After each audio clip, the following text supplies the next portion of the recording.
एक बार एक किसान परमात्मा से बड़ा नाराज हो गया। कभी बाढ़ आ जाए, कभी सूखा पड़ जाए, कभी धूप बहुत तेज हो जाए तो कभी ओले पड़ जाए। हर बार कुछ ना कुछ कारण से उसकी फसल थोड़ी खराब हो जाए। एक दिन बड़ा तंग आकर उसने परमात्मा से कहा, देखिए प्रभु, आप परमात्मा हैं, लेकिन लगता है आपको खेती बाड़ी की ज्यादा जानकारी नहीं है। एक प्रार्थना है कि एक साल मुझे मौका दीजिए, जैसा मैं चाहूँ वैसा मौसम हो, फिर आप देखना मैं कैसे अन्न के भंडार भर दूंगा। परमात्मा मुस्कुराए और कहा, ठीक है, जैसा तुम कहोगे वैसा ही मौसम दूंगा, मैं दखल नहीं करूंगा। फसल काटने का समय भी आया। किसान बड़े गर्व से फसल काटने गया, लेकिन जैसे ही फसल काटने लगा, एकदम से छाती पर हाथ रखकर बैठ गया। गेहूं की एक भी बाली के अंदर गेहूं नहीं था, सारी बालियां अंदर से खाली थी। बड़ा दुखी होकर उसने परमात्मा से कहा, प्रभु ये क्या हुआ?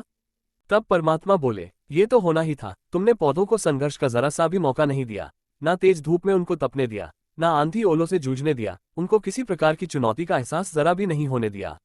इसीलिए सब पौधे खोखले रह गए। जब आंधी आती है, तेज बारिश होती है, ओले गिरते हैं, तब पौधा अपने बल से ही खड़ा रहता है। वो अपना अस्तित्व बचाने का संघर्ष करता है और इस संघर्ष से जो बल पैदा होता है वही उसे शक्ति देता है, ऊर्जा देता है, उसकी जीवटता को उभारता है, सोने को भी कुंदन बनने के लिए।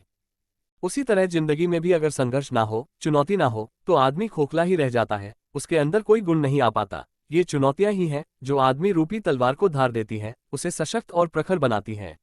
अगर प्रतिभाशाली बनना है तो चुनौतियां तो स्वीकार करनी ही पड़ेगी, अन्यथा हम खोखले ही रह जाएंगे। अगर जिंदगी में प्रखर बनना है, प्रतिभाशाली बनना है, तो संघर्ष और चुनौतियों का सामना तो करना ही पड़ेगा।